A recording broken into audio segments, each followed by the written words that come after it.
Hola, man. No, pero porque preguntabas que si era conservadora, no es ultraderecha. Es la ultraderecha de la Estados ultraderecha. Unidos. Sí, los neonazis y todas estas, los skinheads. Lo que pasa es que no quiero ser tan pocha, pero hay un chorro de terminología que me la sé mejor en inglés que en español. Pero los skinheads también hay en la época de España, cuando yo estaba en España, había un día que era la muerte de Franco y no podía salir porque había un grupo de apoyo total a Franco donde se madreaban a todos los latinos que estuvieran en la calle. Claro, la ultraderecha. Ajá, y era muy cañón. Ser así. ¿No? Entonces no me sorprende, pues ya he tratado de entrar al Capitolio pegando y Trump feliz echándoles porras, pues no me sorprende que ahorita en Nueva York también vayan a decir que no está padre que lo sostengan. No, yo creo que se pueden poner muy agresivos. Lo que pasa es que, no sé, o sea, ese es el volado, ¿no? Si se atrevieron a tomar el Capitolio, digo, ahora que están todos los policías en cada esquina y con todas las camionetas y el FBI, la CIA, y todo el mundo está en las calles, cuidando todos los, o sea, todas las entradas y por donde podría haber realmente un conflicto, donde sí podría hacerles muchísimo ruido, pero de todas maneras, pues nunca sabes, esta gente está bien loca. Totalmente. Y sabes que ahorita abordando el tema de la migración, Bolsonaro en Brasil. Bolsonaro en Brasil. Bueno, pero que no quería dejar los nicas y los que se fue antes. Con sus calzones y su... Hola, ¿qué tal? Ya estamos de regreso. Perdónenos, por favor. O sea, hubo de verdad una serie de tropiezos en el comienzo de este programa. Todavía estamos aquí muertos de la pena porque les empecé hablando de Polonia, luego me fui a Inglaterra con los gnomos, etcétera, porque me pasaron mal toda la información. Voy a poner más atención y si no puedo seguir el hilo de lo que me están escribiendo, pues entonces les voy a platicar un cuento para no quedar tan mensa. Bueno, les decía que tenemos aquí a Paola Nadín, que es una abogada especializada en intervenciones a la cooperación internacional de derechos humanos y maestra en gestión de políticas migratorias internacionales. Ha trabajado en el estudio del fenómeno migratorio en Latinoamérica. Más de 10 años en la lucha por las personas migrantes le han llevado a diversos escenarios. Ha colaborado con la UNICEF, además continúa como académica y activista. Preside México Migrante y es mentora de posgrado y licenciatura en Global University para la maestría de Derecho aplicado a las tecnologías y la licenciatura en procesos electorales. Delegada de la Fundación México con Valores, secretaria de Mexicanos Migrantes en Movimiento Ciudadano, Nadín considera la participación política un indispensable en la construcción de la democracia en nuestro país. Pues sí, la verdad es que yo estoy completamente de acuerdo contigo.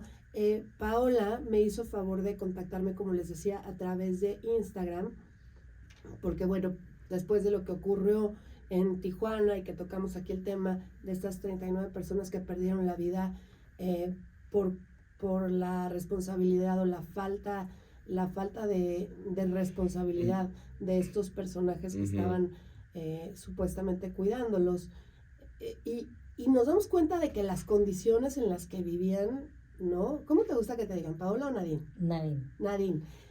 Entonces dime, Nadín, nos damos cuenta, digamos, es una tragedia, pierden 39 personas la vida, pero ¿qué hace?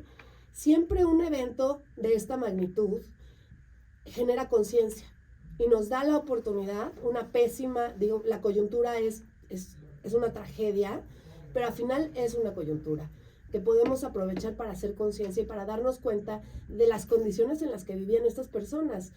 Estamos quejándonos de DACA, estamos con la queja siempre puesta en el cielo por cómo tratan a nuestros migrantes en Estados Unidos, y nosotros somos, ahora sí que no somos iguales, somos peores, ¿no? Totalmente. Mira, no sé si cuando viste el video no te hizo sentido un poco el por qué conmemoramos el 8M.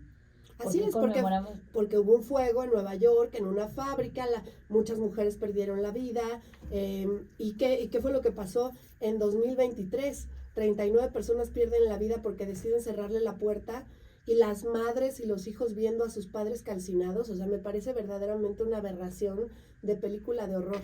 Totalmente, es una ventana muy grande al manejo de la migración en nuestro país. Como bien dices, una cosa es lo que nosotros pedimos y desde el lugar donde estamos, ¿no?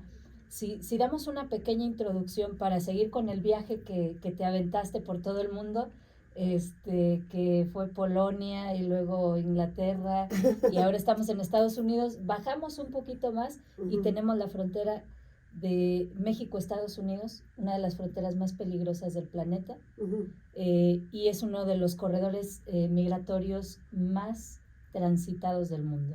Es el número 1. Okay. Entonces, ahí ya tenemos un primer saque, una primer visión de lo que es la migración para México. Ahora, México tiene muchos flujos. Vamos a bajar el lenguaje porque escuché el comentario de los investigadores y no quiero estar en ese grupo.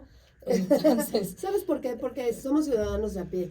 Y en este programa lo que queremos es que nos entienda una persona que vive en Iztapalapa y también un investigador del Colmex. O sea, claro. no tengo ganas de elevar la conversación a terminología a donde están cerrándose el ojo solamente los que saben. Totalmente. ¿No? Totalmente. Entonces me gustaría justamente que lo expliques con tus propias palabras para que todos podamos ser un poco más empáticos y entender cuál es el problema y de qué manera podemos colaborar a un poco sanar esta parte de, pues, que nos afecta a todos. Totalmente. Yo estoy totalmente de acuerdo. Creo que la parte que excluye a la ciudadanía de no participar es que no estamos bajando el diálogo y que no les estamos haciendo partícipes. Así y elevar el diálogo y hablar de tecnicismos es una forma de sesgar y de excluir a un porcentaje interesante de la población. Entonces, si hablamos de migración, hablamos de un tema que todas y todos conocemos, Marta, porque pues todas y todos conocemos a una persona migrante. Es más, ¿cuándo no hemos migrado nosotros? Por supuesto que sí. ¿Verdad? Entonces, entendemos cuál es el trato de un oficial de migración, no solamente de México. Cuando vas a cualquier país, dices, uy, migración. ¡Qué miedo! Y ya te paras derechito, acomodas la mochila y empiezas a buscar tus documentos y dices, el menor tiempo que puede estar en el filtro, mucho mejor. Porque nunca tienes la certeza de qué va a suceder. ¿Y por qué no tenemos la certeza de qué va a suceder? Porque todo agente de migración en cualquier parte del mundo goza de facultades discrecionales. ¿Qué es una facultad discrecional? Algo súper ambiguo. Exacto. O sea, es demasiado subjetivo. Claro. Tú me diste una mirada que se te hizo sospechosa. ¿Por qué? A lo mejor yo estoy preocupada porque me acabo de acordar que mi hijo se quedó en la casa y no le pagué el recibo de la luz. Y se la van a cortar. Claro. Y el cuate decide que soy sospechosa y me van a meter al cuartito en ese instante. Claro, decide que estás nerviosa y entonces te meten a un cuartito, te hacen una revisión secundaria, pierdes el vuelo, no se hacen cargo. Sí. Y bueno, empezaste mal la vacación. Totalmente. ¿No? Esa es una facultad discrecional, que quien está del otro lado del escritorio pueda hacer y decidir de tu estadía en un lugar o de tu tránsito en un lugar, lo que quiera, sin darle explicación a nadie. Entonces, ¿qué sucede? Imagínate toda esa facultad discrecional en nuestros agentes del Estado mexicano. Lo que vimos en el video es justamente algo que se viene diciendo por parte de los migrantes, pero que la autoridad no ha asumido. Entonces, ¿qué sucede en estos lugares? Pues lo que debe ser un refugio y un resguardo por parte del Estado para estas personas se convierte en un lugar. En una jaula. En una jaula, en una de esas jaulas de las que tanto nos quejamos y de la separación de familias. Tú lo dijiste al inicio. ¿Quiénes estaban afuera? Las madres y, o sea, las esposas y los hijos de estos hombres. Claro, esa es la forma en que nosotros separamos a las familias. Guardamos al jefe de familia y dejamos a la mamá y a los niños afuera. Porque los dejamos más vulnerables. Exactamente. Y porque es una manera de romperte para que te regreses por tus propios medios. Uh-huh. Entonces, ahí ya un mismo video te exhibió dos situaciones. En 30 segundos viste dos situaciones: separación de familias y que las personas están presas.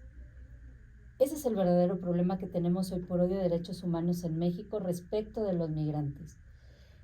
A mí me gustaría que habláramos un poquito de dónde está México con los migrantes, ¿no? Porque luego se polariza mucho porque la gente cree que son muchos, que son muchísimos, que nos están invadiendo, que nos quitan el trabajo, que cada vez son más. Eso es lo que a mí me gustaría que desmitificaras, precisamente. Totalmente. Mira, para empezar, México es el segundo país con más emigrantes. ¿Qué quiere decir? Nuestros paisanos forman un grupo de 13 millones, de los cuales 12 millones están en Estados Unidos.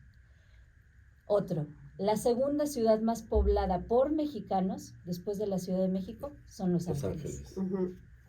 Entonces, ahí ya te va dando una entrada de dónde están las mexicanas y los mexicanos. Bueno, están emigrando, porque las condiciones del país pues no les dan para permanecer.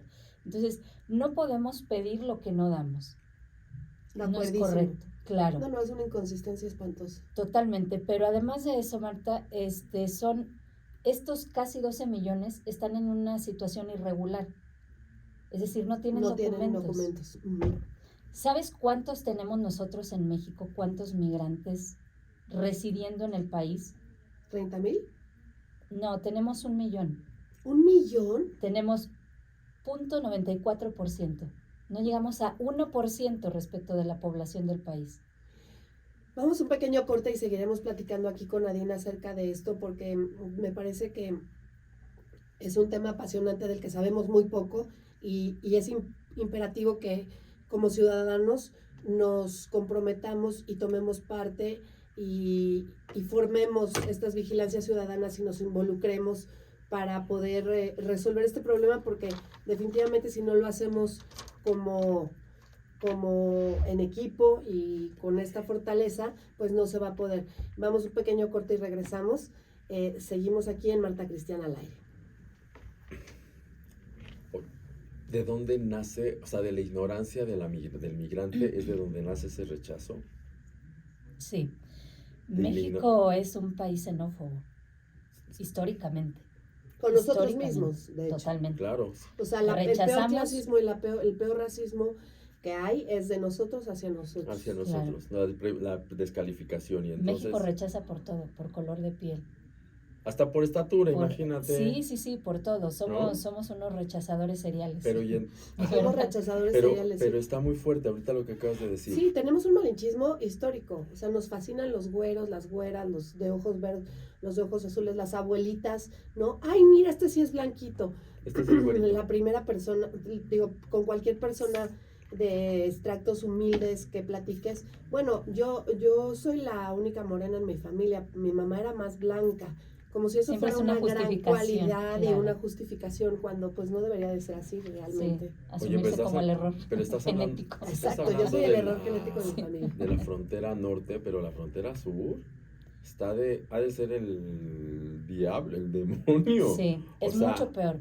¿Sabes qué pasa? Que la gente se predispone mucho porque está tan tocado el tema. ¿Cuál? El tema migratorio. Uh-huh. Y está tan vendido de una forma tan conveniente para las autoridades de nuestro país, que siempre trato de iniciar con ubica dónde estamos nosotros para que luego dimensionen. Si empiezo al revés, ya no escuchan y ya no dimensionan. Entonces dicen, son muchos, nos están invadiendo, ¿por qué entran sin permiso? Entonces cuando les dicen, nosotros tenemos 10 veces más, 100 veces más, dimensionan dónde está el migrante centroamericano aquí en México, porque sí se predisponen mucho.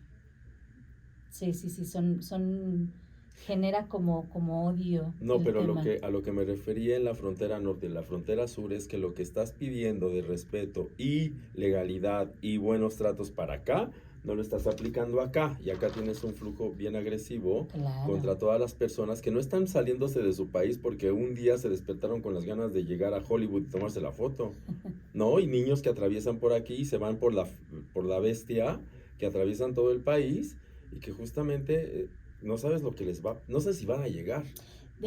Yo siempre hago una pregunta. Ese documental de la bestia, por cierto. Yo siempre hago una pregunta. ¿Quién en su sano juicio abandona sus vínculos y su familia para subirse a una balsa que no sabe si van a rescatar?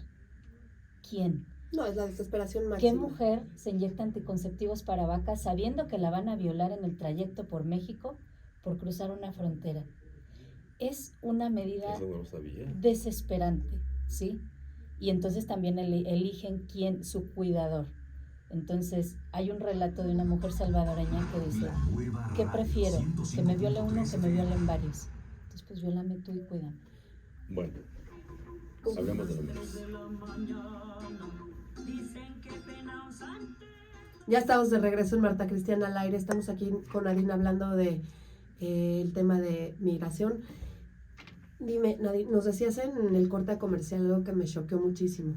Las mujeres están dispuestas, sí. ¿Quién en su sano juicio deja todos sus vínculos y deja todos sus seres queridos y la seguridad, por lo menos de tener la vida, para subirse a una balsa y no saber si van a regresar, si van a llegar vivos al otro lado?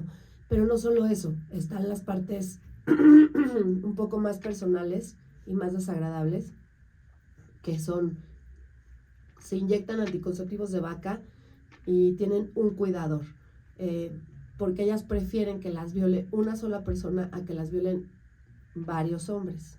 O sea, me parece aberrante, o sea, de verdad, esa es la imagen en mi cabeza, me parece muy dolorosa. Cuéntame. Ese relato fue por el que decidí estudiar migración. Okay. Ese relato, no lo leí, me lo contó una chica que llegó embarazada a una estación migratoria y yo estaba justamente del otro lado del escritorio, muy a gusto, estaba muy grande el escritorio, estaba todo cómodo y desde esa comodidad resolvía. Cuando escucho este relato, renuncio a mi trabajo en el Instituto Nacional de Migración y digo, no estamos haciendo nada, porque no estamos escuchando, no estamos dimensionando, no estamos comprendiendo por qué una persona decide migrar. Se pierde Totalmente. El factor humano y se vuelve un número, se vuelve un expediente. Un proceso. Y fijémonos en cómo se trata la migración. Son números, porque hablas de un número y el número se te olvida. No hay una capacidad de retención porque todos son números. Sí. Pero si te cuento una sola historia, por ejemplo, ese dato, a mí también me marcó porque yo no podía creer que una persona elija ¿qué prefiero? ¿Que me viole uno, que me violen varios? Me tengo que inyectar anticonceptivos para vacas para no quedar embarazada y aún así quedan embarazadas. Está cañón. Pero sí creo, Nadine, sí sé que no quieres partir de números, pero algo que me sorprendió es la proporción que tenemos de migrantes en Estados Unidos y la proporción que nosotros recibimos como migrantes en el país y el maltrato que a esos pocos le damos por la falta de acompañamiento a esta situación de dejar su país para buscar mejores condiciones. Pero tenemos una gran cantidad en el país de al lado en donde reciben ese tipo de tratos o peores o mejores, pero nosotros no nos solidarizamos con esta migración. Totalmente. ¿No? Eso yo creo que sí es importante, que pensemos que somos un país que exporta migrantes y que recibe poca cantidad de migrantes. Y yo creo que ahí radica, perdón que interrumpa, pero Nadine, ¿no será justamente eso en donde radica, digamos, la confusión que es una confusión emocional, porque es una respuesta absolutamente emocional, nada lógica? Uh-huh. El rechazo que le damos a los migrantes es porque sentimos que si ya de por sí nuestra gente se está teniendo que ir a buscar mejores oportunidades porque aquí no las tenemos, además encima tenemos que recibir a personas de otros países para que vengan a buscar mejores oportunidades en donde ya nos estamos muriendo de hambre, o sea... Sí, lo que pasa es que no vienen a México, no vienen a quedarse en México. México es un país de tránsito, tenemos varios flujos. Es ¿Qué un quiere pit decir? stop. Sí, porque somos origen, somos destino, somos tránsito y somos retorno. Okay. Por eso parecen tantos migrantes, pero cada uno está en lo suyo, Uh-huh. ¿no? ¿Qué sucede? El de origen son los 12 millones que tenemos y si sumamos segunda y tercera generación son 38 millones. Los que están en Estados Unidos. En Estados Unidos. Mayormente en Los Ángeles. Exactamente. Ok. Luego tenemos los que vienen a México, que ya hablamos que es menos del 1% de extranjeros que viven aquí. Y ojo, el 66% son estadounidenses. O sea, No guatemaltecos son el 3%.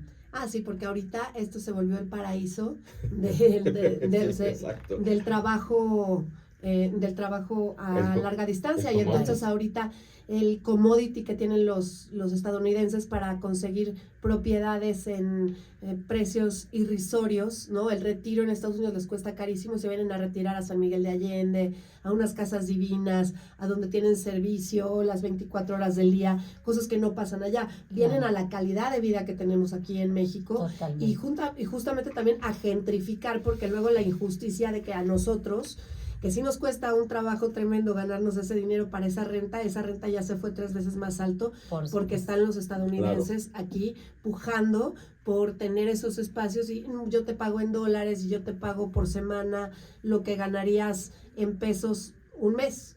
Claro, pero además de todo esto que dices, bueno, es un país que tiene la capacidad, por supuesto que tenemos la capacidad. Y los recursos naturales. Y los recursos naturales para ser explotados. Híjole, mano, para seguir siendo explotados. Claro, totalmente. Pero imagínate, por ejemplo, un ejemplo de un país que es todavía muchísimo más grande, Argentina. Uh-huh. ¿Qué sucede con Argentina hoy por hoy? Está quebrado y tiene una inflación espantosa. ¿Cuántos actores, cuántos modelos, cuántos guapos importamos de Argentina a México? Pues ojalá que cada día más.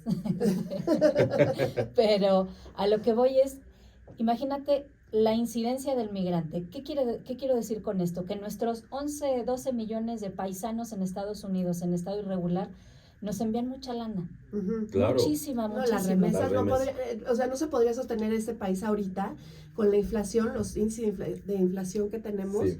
No se podría sostener sin las remesas. Claro, 60,000 millones de dólares recibimos en el año 2022. ¿A qué equivalen? Para que todas y todos quedemos como en la misma sintonía.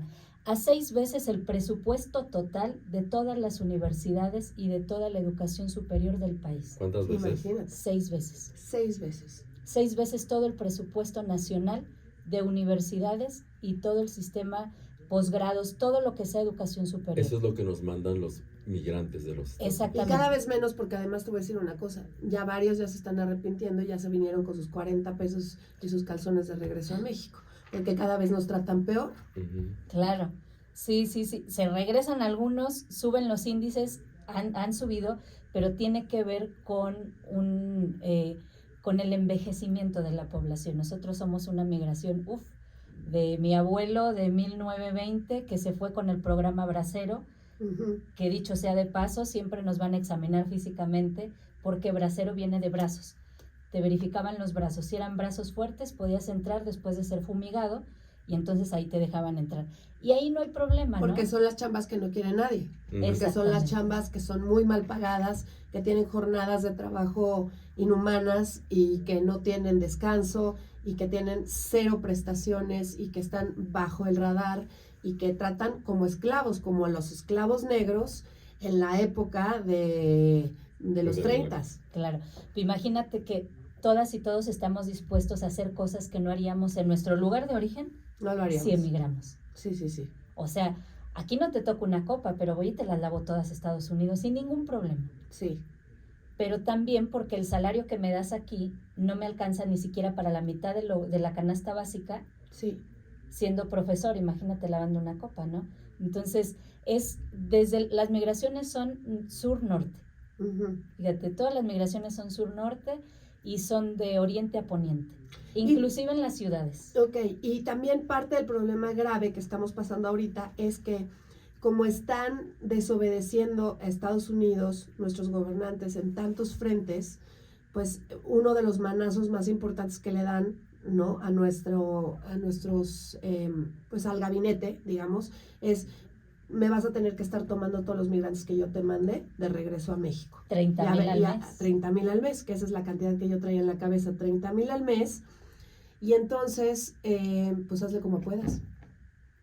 Porque te estás portando tan mal. Uh-huh. Y lo que no saben es que a mí te juro, no puedo creer que no tengan la visión, o sea, que la miopía sea tan aguda, que no puedan darse cuenta que no importa cuántas veces obedezcan a Biden ahorita o a la siguiente administración en las encomiendas para to make up to las cosas que no están haciendo bien, como es tener nexos con el narco, como no atrapar a las personas, como no ir detrás de la ruta del dinero para verdaderamente desarticular a las bandas, etcétera. No lo están haciendo y lo que no se dan cuenta es que sí, órale, van a obedecer y vamos a seguir tomando 30,000 migrantes al mes. Pero la DEA los trae en la mira a todos. O sea, dales 2 minutos y aquí se va a venir algo muy grave. Ya lo dijo Kamala, lo han dicho de muchas maneras. han sugerido que efectivamente hay muchísimas personas de este gabinete que están bajo el microscopio y que están esperando a las próximas elecciones para tomar cartas en el asunto. Entonces, eso también tiene que ver, es un intercambio, ¿no? De alguna manera, es una especie como de chantaje. Moneda de cambio, le Así dicen es. al Moneda de migrante. cambio. El La migrante es la moneda moneda de cambio, Ujú. porque es lo que nosotros pagamos, ser el patio trasero, retener a las personas migrantes y entonces convertir esto en una olla de presión, porque Ajá. están dando vuelta. No es que vengan y vengan, es que están dando vuelta los mismos. Ok. Claro. Ok. De sur a norte, están así, dando vueltita. Te O sea, avientan te llegan a regresan su del país norte, y se vuelven a meter inmediatamente después. no, ni siquiera salen de México. Ok. Claro. No salen de México porque México no los deporta. Ah, Es ok. un dato de color bastante interesante, A ver, no eso está los muy deportan. interesante. Lo que hace México es que el proceso administrativo es, alguien te da un oficio, pones un control migratorio, como cualquier control de los que nos encontramos. Ajá. Después de ese control hay una verificación, es decir, muéstrame tus documentos. Verifico no tienes un documento, o si lo tienes muchas veces lo rompen porque ni los propios agentes conocen los nuevos documentos. Después de esto los llevan a la estación migratoria. A las jaulas. Exactamente. En la estación migratoria, que a un migrante no conoce que es una estación, pero si le preguntas por una cárcel de migrantes, la identifica perfecto. Entonces, los llevan a la estación migratoria, quítate las agujetas, dame el cinturón, tus propiedades, todo, una requisa exagerada. Ujú. Los ingresan, segregan a las familias, en algunos casos, en otros, el protocolo indica que los mantengas juntos y un niño jamás debe de tocar una estación migratoria, lo cual no sucede. Entonces, una vez que están ahí, se supone que los deben de procesar y verificar y luego ya enviarlos a su país. No sucede. Les dan un oficio y el oficio dice, Marta Cristiana se acercó conmigo, Nadine, como autoridad migratoria y me dijo, oye Nadine, me quiero ir a mi país. Yo vivo en Argentina, en Uruguay, donde sea. Y yo, atendiendo a tu petición, digo, muy bien Marta, con tus propios medios te vas a ir del país y te voy a dar 10 días para que abandones por frontera sur. Muchas gracias, que te vaya muy bien. Los suben a un camión, los llevan a una estación migratoria B, y una estación migratoria B es, por ejemplo, Aguascalientes, Jalisco, Guanajuato, y los dejan.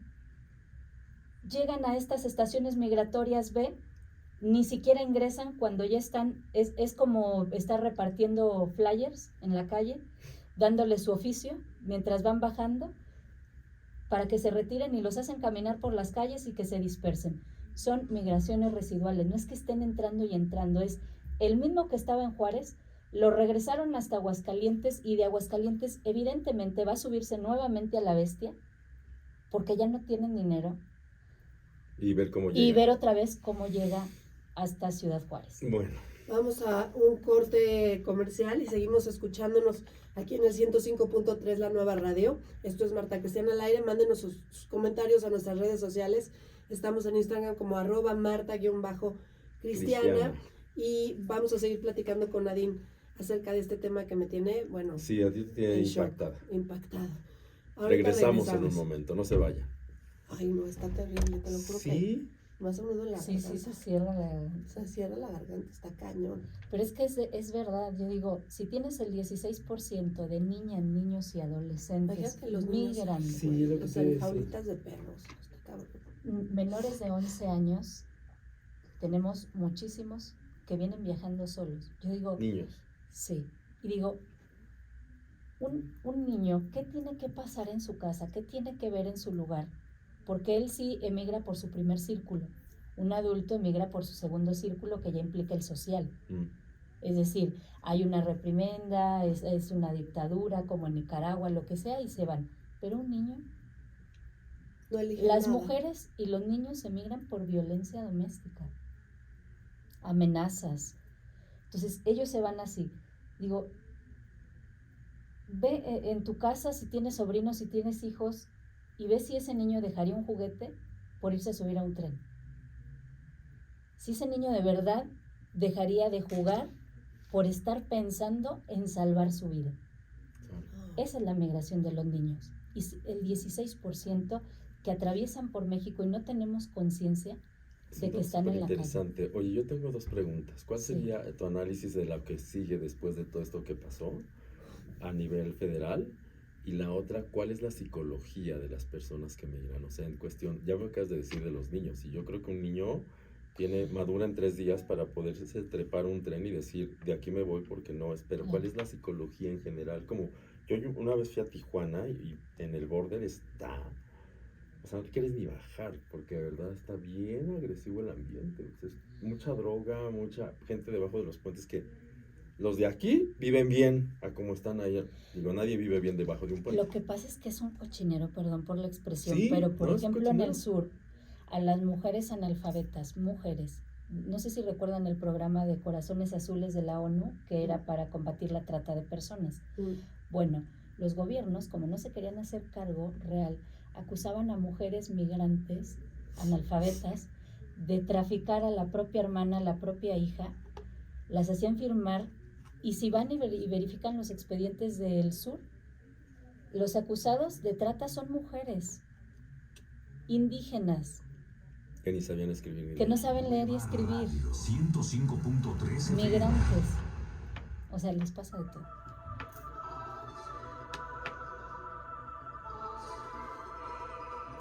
Ya estamos de regreso en Marta Cristiana al aire. Perdón. Nos estaba contando unas historias que yo estoy aquí al borde de la lágrima porque me da mucha impotencia darme cuenta que no tiene solución. O sea, o tú dime. Pues parece un callejón sin salida. Y el ejemplo perfecto de ese callejón es que 39 personas, 41 hasta ese momento, que deberían de estar resguardadas, porque ese es un resguardo, una clase de albergue, murieron calcinadas mientras una persona estaba enviando un mensaje, mientras otra persona estaba cruzando una puerta y mientras detrás, a sus espaldas, estaban gritando, se estaban quemando y no les abrieron. Y no les abrieron porque el trato para ellos era el mismo, como delincuentes, no como personas. Porque si sabes que es un albergue y están a resguardo, si estoy resguardando una persona, ¿qué es lo primero que voy a hacer? Protegerla, claro, y quitarla del peligro. Claro. Pero entonces, como para mí es un delincuente y el trato que le estoy dando como autoridad es de delincuente, ¿qué hago? Tengo que consultar cómo le voy a abrir, se va a ir. Esa es la situación, que la ley dice una cosa. Claro. Yo digo, hay cosas que la ley permite, pero la sociedad prohíbe. Y así tenemos muchísimas. Pero a mí me sorprendió un poco, Nadine. El mensaje que se mandó de Colombia en este caso fue que lamentaban el fallecimiento de estos migrantes muertos en este evento. Se me hizo como muy de apoyo y de palmadita a la espalda de, ay, qué pena que el gobierno mexicano te haya pasado eso. No es ni Colombia ni México. Es justamente una situación de resguardo. Al momento de quitarte el cinturón, las agujetas y todo que pudiera ser punzante o de uso para cualquier tipo de cosa, te están tratando como criminal, no como migrante. Diferenciemos. Totalmente, porque hay una requisa para ingresar. Claro. O sea, tienes una requisa, pero no tienes un certificado médico. Está cañón. Entonces, la verdad es que el migrante es la moneda de cambio. Para nosotros, no me subas el arancel, te detengo los migrantes. Afinemos políticas, ok, recibo 30,000 al mes, sin ningún problema. Pero, ¿a costa de qué estamos recibiendo 30,000 al mes? No es que están ingresando e ingresando, porque a veces se tiene la idea de que, están ingresando 30,000 al mes. No, son los mismos dando vueltas. México es una olla de presión. Tienes en frontera sur 21,000 efectivos desplegados de la Guardia Nacional, Madre Santa, cuidando nuestra frontera, lo cual nos convierte en el otro muro, ahora el muro humano. Y en frontera norte tenemos 9,000 más los 15,000 que tiene Estados Unidos. ¿A dónde corren? Están dando vueltas. Pasan de una estación migratoria en frontera norte a ser llevados, como lo dijimos, a una estación B. Y si de la estación B les da la gana, los mandan hasta Tapachula nuevamente. Y hay que volver a iniciar. Esto no le sucede solamente a gente que no tiene documentos. Hay miles de relatos de migrantes que dicen, me rompieron los papeles en la cara.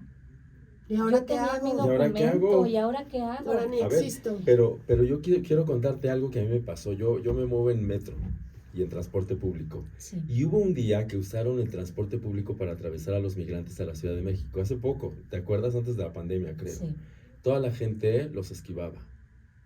Eran vagones llenos de migrantes con sus 3 pesos y su mochila o lo que trajeran. Niños, mujeres y jóvenes, hombres y mujeres. Y la gente como si fueran apestados. Mexicanos. ¿Ha sido la central ¿De Abastos? de autobuses de aquí de Ciudad de México, Sí, ¿a norte? cuál? No, bueno, sí he ido, pero Yo no. hice, fue el final de una exploración que hice en Frontera Sur, y cuando llego a la central, la persona de vigilancia los estaba sacando. Y la señora que hacía la limpieza les pasaba básicamente el limpiador encima. A la gente que está durmiendo ahí. ¿O que A están? los migrantes, claro, porque a mí no me lo pasaron y estábamos sentados al lado. Cuando me percato de esto, voy y le pregunto, le digo, ¿por qué los está sacando? Es que no pueden estar aquí. ¿Por qué? ¿Por qué? ¿Sabes qué sucede? Que todos tenemos el síndrome de ser autoridad migratoria en este país. La del Oxxo, el del que vende el ticket de camión, la señora que hace la limpieza, todos somos autoridades. Entonces, cuando llega una persona migrante, aún con documento, y dice, quiero un boleto de autobús a tal lugar, a ver tu documento. Y yo digo, señora, disculpe, usted no tiene por qué pedir documentos migratorios, no es autoridad facultada para pedirle documento migratorio a alguien. Es como si el trapito te detiene y te dice, a ver tu licencia de conducir, hermano. Ujú. Y dices, ¿Tú qué? y dices, discúlpame. Sí, O sea, ¿por qué sí, te sí, tengo sí. que mostrar mis documentos a ti? No eres autoridad. No es que esté demeritando a la gente. Es porque Se hablan dedica diferente. a los servicios, Ajá. está bien, pero no tienes por qué pedirle documentos. Porque están escuchando que hablan diferente, porque tienen un acento distinto y están, o sea, tienen la información tergiversada y el odio ya completamente implantado, y no tienen la capacidad de empatizar o de ver o de realmente informarse, ¿no? O sea, es gente que pues es gente que no está informada, es gente Claro. que no le interesa. Y que tenemos también nuestros traumas, ¿no? Porque digo, una persona, un agente del Estado que actúa, ya dejemos a la del Oxxo en paz, ¿no? Claro. Te vas con el agente del Estado y él, básicamente, su criterio está basado también en sus prejuicios. Porque yo puedo distinguir en esta cabina a quién le voy a revisar el documento, pero curiosamente en la tómbola saliste tú, Marta. Uh-huh. Y eso se llama aportación de rostro. Ajá, ¿qué es qué? Porque la aportación de rostro es que si eres más blanco, eres más bueno. Y si eres más bueno, eres más bonito. Y si eres más bonito, eres menos delincuente. Y funciona también a la inversa. Ay, Entonces, sí tenemos esto, sí debemos de reconocerlo, y yo creo que el mejor mensaje que podemos instalar es evitémoslo y detengámonos cuando lo identifiquemos en nosotros, porque ya es tan común que de verdad nos pasa desapercibido. Yo De quiero verdad. sí, lo hemos normalizado.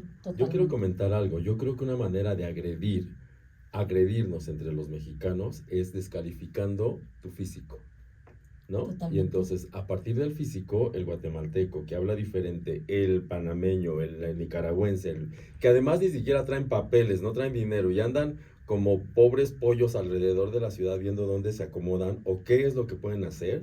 Los maltratan, los señalan. No, yo he visto. Pero que perdieron todo el dinero. En Venían Viaducto con está dinero. la familia completa en medio de todos los coches, con, o sea, de verdad, rozándoles los coches, pero además ves a los coches con saña, no dándoles ese espacio. Ahí, donde no hay un solo alto, donde es una vía que no... Vía rápida, ¿no? Es una vía rápida, y ahí está la familia completa con un letrero, pidiendo una limosna, y absolutamente nadie. Y tú ves a un mexicano pidiendo una limosna y acaba ganando 10,000 o 15,000 pesos al mes. Claro. ¿Y sabes qué pasa? Este tipo de llamados, qué bueno que tocas este punto, porque lo que propicia todo lo de Ciudad Juárez fue el llamado del alcalde a la ciudadanía. Hace un llamado general y dice, ¿saben qué? Ya no le den lana a los migrantes, ya no les compren la chupaletita, el caramelo, porque, o sea, ya no los queremos aquí y a mí ya la paciencia se me está agotando. Automáticamente el Instituto Nacional de Migración hace redadas y estos migrantes que se murieron calcinados Resultado de una son redada. resultados de esas redadas. Entonces, como ciudadanos, ¿cuál es tu recomendación? Porque ya nos vamos a tener que despedir, se nos acaba, este es el cuarto, se nos acaba el programa, pero para mí es muy importante, regálenme 2 minutos, por favor, para que nos digas, como ciudadanos, ¿qué tenemos que hacer y cuál es la luz en el horizonte que tú ves? Primero, creo que tenemos que compartir la información porque es sumamente importante que todas y todos estemos en una misma sintonía. Como bien lo mencionabas hace rato, no se puede hacer nada si la ciudadanía realmente no ejerce esta presión para obtener las respuestas. A nosotros como activistas nos piden respuestas y digo, es que yo también tengo preguntas. Y las preguntas, quien me las debe resolver es el Estado en este caso, sí, el responsable de cuidar a esas personas migrantes. Esos son los que se vieron, Marta. El apoyo de la prensa. Totalmente, el apoyo de la prensa, abrir los espacios, que podamos comunicar lo que está sucediendo, no solamente cuando se calcinan 39, donde el humo era inevitable, sino toda la violación sistémica, claro, de derechos humanos de estas personas. Creo que si abrimos los espacios e informamos, vamos a tener una sociedad más preparada para recibir y acoger a las personas migrantes indistintamente. Sí, yo te digo a ti que me estás escuchando, ¿cómo te gustaría a ti que trataran a tu hijo si tú tienes una emergencia en la que tienes que salir de tu país como migrante con lo opuesto? ¿Cómo te gustaría que te trataran a ti, a tu madre, a tu hermana, a tu hijo, a tu hija? ¿Cómo te gustaría que los trataran? Y así te pido que trates tú a cualquier migrante con el que tú te topes, porque no te vino a quitar nada. Y no se nos puede quitar la humanidad y la capacidad de apoyar a otro ser humano cuando sí tienes la posibilidad. Qué maravilloso programa. Gracias, Nadine. Gracias, Nadine, por haber estado aquí. Estuvo tristísimo, me quedé deprimidísima. Nos dejaste solemnes, pero también estos temas se tienen que abordar. Así es, hay que abrir la conversación y ponerlo encima de la mesa y que se abran más espacios para esto. Gracias, esto fue Marta Cristiana al aire y nos escuchamos mañana a las 10:30 de la mañana en punto. Gracias, Nadine. No, al contrario. Gracias por abrir el espacio. Es importante visibilizar lo que sucede. Claro. Sí. Yo terminé de hacer una exploración en Frontera Sur. Te juro que terminé espantada y tengo 10 años haciendo exploración de fronteras. Dije, pero somos los número 1. O sea, el trato es horrible. El 40% de violaciones a las mujeres son por parte de agentes del Estado. Sí. Oye, pero ¿y tú cómo te preparas? O sea, ¿los propios policías que las cuidan las violan? Sí. Con los maridos ahí enfrente. Algunos, de hecho hay algunos relatos, pero son muy, muy grotescos porque es un niño hablando de cómo vio, estoy hablando de cuando la Mara todavía estaba más adueñada del sur, 2012, 2013, y dice este niño, a mi papá lo degollaron en mi cara y a mi mamá la violaron.